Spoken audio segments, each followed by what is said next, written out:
Welcome to the Parenthood Collective podcast. Mené par des experts, nous partageons des discussions enrichissantes et des échanges inspirants. Get your latte or your ate and let's get started.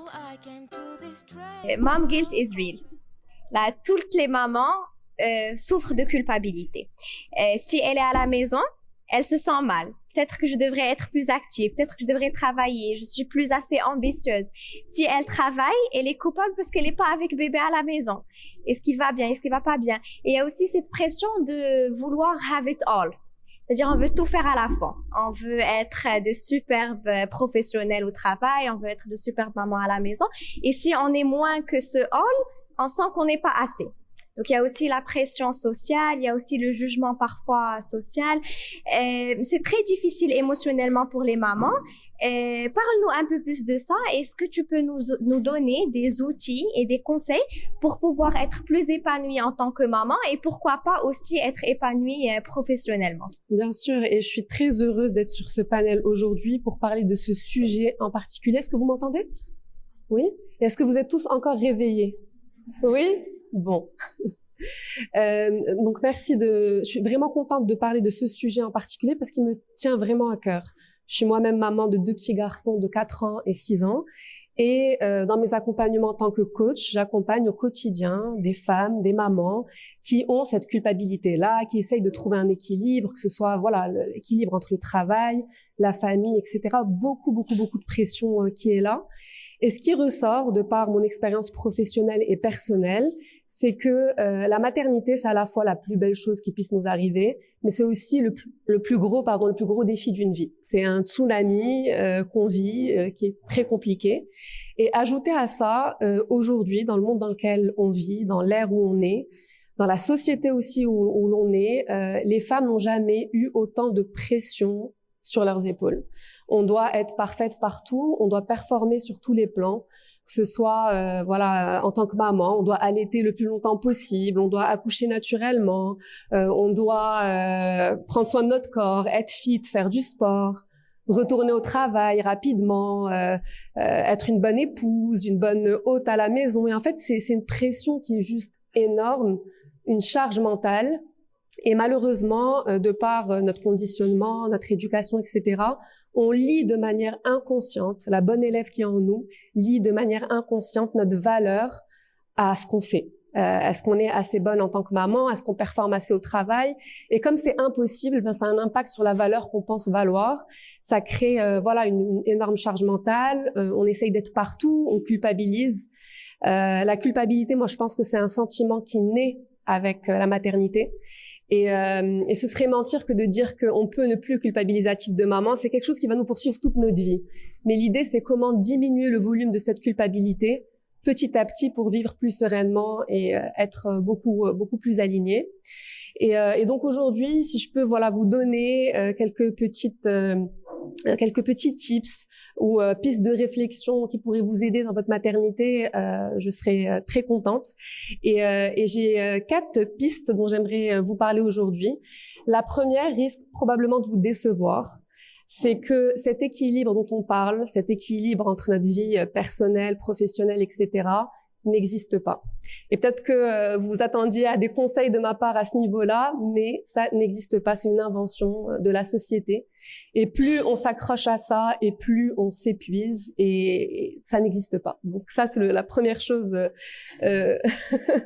Désolée de vous le dire. Donc, ouais. Et là, l'idée, vous allez me dire, ok, d'accord, donc il faut l'accepter, mais on fait quoi concrètement? En fait, la première chose, c'est d'affronter avec intention notre réalité. Parce qu'en fait, on subit notre réalité. On se met tellement de pression, on accepte tellement cette pression-là qu'on subit notre quotidien, on subit notre réalité. Et l'idée, c'est quoi? Je vais vous donner l'exemple d'une cliente avec qui j'ai travaillé les dernières semaines, les derniers mois, mais c'est le cas de beaucoup de personnes que j'accompagne, qui a repris le travail après l'arrivée de son bébé. Elle aimait beaucoup son travail, beaucoup de responsabilités dans ce poste. Et elle travaillait sur un projet qui est arrivé au bout. Donc, elle y a mis vraiment toute son énergie, mais il lui restait environ 1 mois où il fallait vraiment tout donner. Et elle culpabilisait beaucoup parce que sa petite fille était à la maison. Comment je fais? Et elle se retrouvait à travailler beaucoup, mais elle était au travail, comme disait Aïcha, mais elle culpabilisait de pas être avec sa petite fille. Des fois, elle finissait un peu plus tôt, elle était avec sa petite fille, mais elle culpabilisait, elle se disait « mais je suis censée être en train d'avancer, qu'est-ce que mes collègues vont penser? Ils vont imaginer que j'ai plus la même énergie parce que j'ai un enfant. » Et oui, la réalité n'est plus la même quand on a un enfant. On essaye de prouver qu'on est capable de continuer à performer de la même manière alors qu'on vient d'avoir un enfant.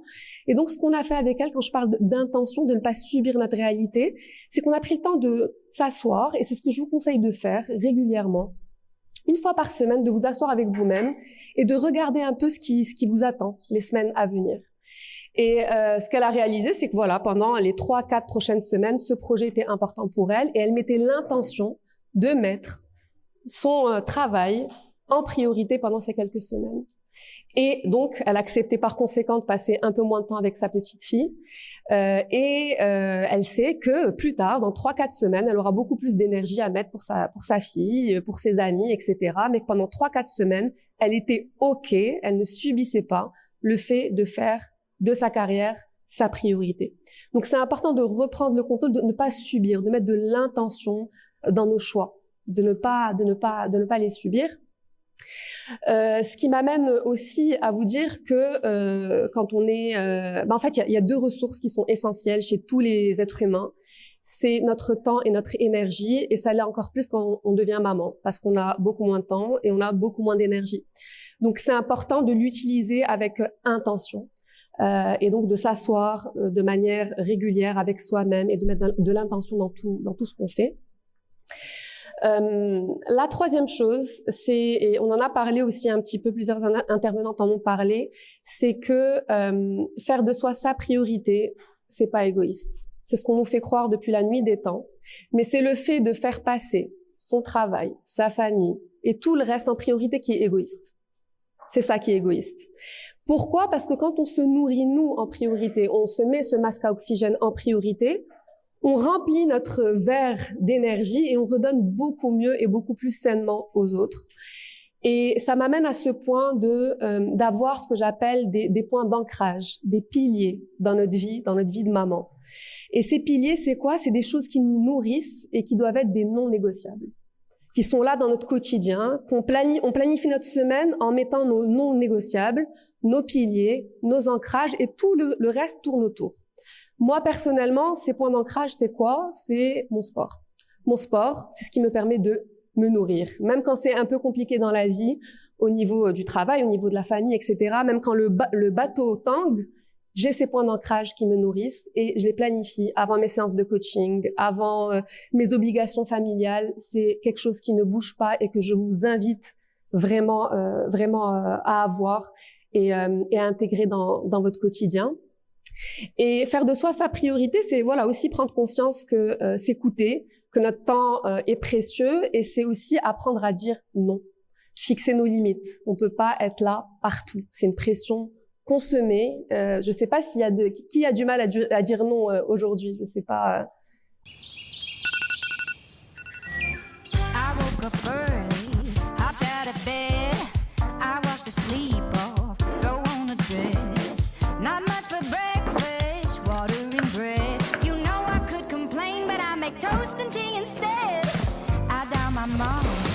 To say hello, 'cause when you love someone, you gotta let them know.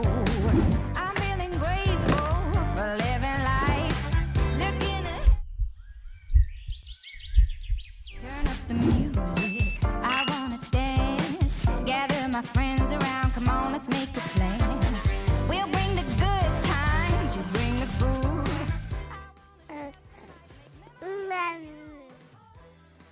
We get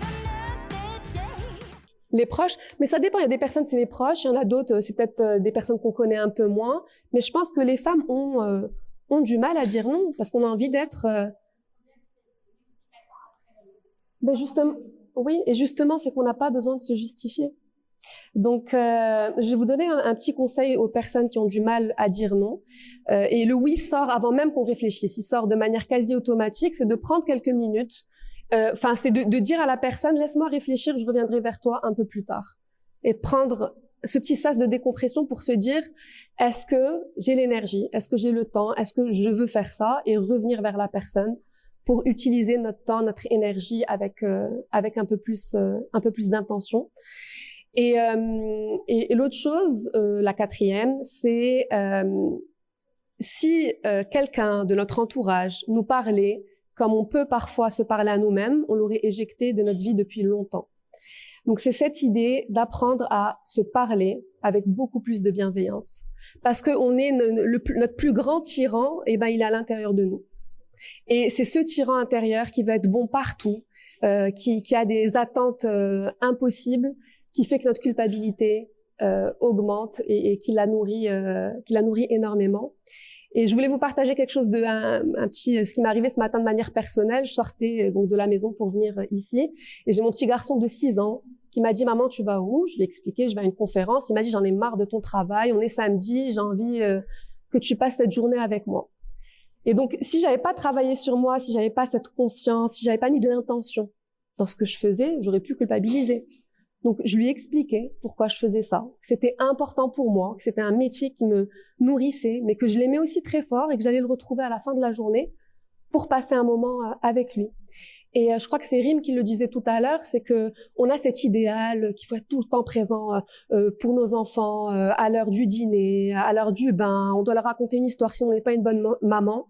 Mais moi, je pense que passer 30 minutes par jour en conscience avec nos enfants, en étant pleinement présents, vaut beaucoup mieux qu'être 24 heures sur 24 avec nos enfants et d'être en mode autopilote automatique, d'être fatigué, épuisé, etc. Et pour finir, j'ai envie de vous poser une petite question, une réflexion. Quel exemple on a envie d'être pour nos enfants? Et surtout pour nos filles. Est-ce qu'on a envie de continuer à perpétuer cet exemple de femme parfaite qui assure sur tous les fronts, à la maison, au travail, etc. et qui a besoin de ça pour se sentir assez bien? Est-ce que c'est ce qu'on a envie est-ce que c'est l'exemple qu'on a envie d'incarner pour nos enfants? Moi, je pense que non. Et que le plus beau cadeau qu'on puisse leur montrer, c'est de nous écouter, c'est de nous honorer, de ne pas lier notre valeur à ce que l'on fait et d'être bienveillant avec nous-mêmes. Voilà. Merci beaucoup, Lina. Avec plaisir. Et j'ai une petite question, Lina, par rapport au time management, parce qu'on a l'impression qu'il n'y a pas assez d'heures dans la journée. Et comment est-ce qu'on pourrait mieux gérer notre temps en tant que maman et en tant que femme qui travaille? C'est ça, c'est de mettre de l'intention, encore une fois. C'est semaine après semaine, voir où est-ce qu'on a envie de mettre notre priorité. On peut pas être partout de manière égale. C'est impossible. C'est impossible. Prioriser. Donc oui, si une semaine, il y a un gros dossier au travail et que, on va mettre plus d'énergie, on va peut-être refuser des invitations, on va peut-être passer un peu moins de temps avec nos enfants, mais on sait que les semaines d'après, on aura un peu plus de temps. Donc, on sera un peu plus présent pour nos enfants, etc. Donc, c'est vraiment mettre de l'intention, ne pas subir notre réalité et le faire en conscience. Tout à fait. Merci beaucoup, Lina. كنتمناو هاد الحلقه تكون نالت الاعجاب ديالكم. ما تنساوش ديروا ابوني باش ما تفوتكم حتى حاجه من الحلقات الماجيه، وشاركوا هاد البودكاست مع الامهات والاباء وكل اللي غادي يهموا الموضوع باش تعم الفائده. Until next time, take care of yourselves, stay connected and enjoy the process.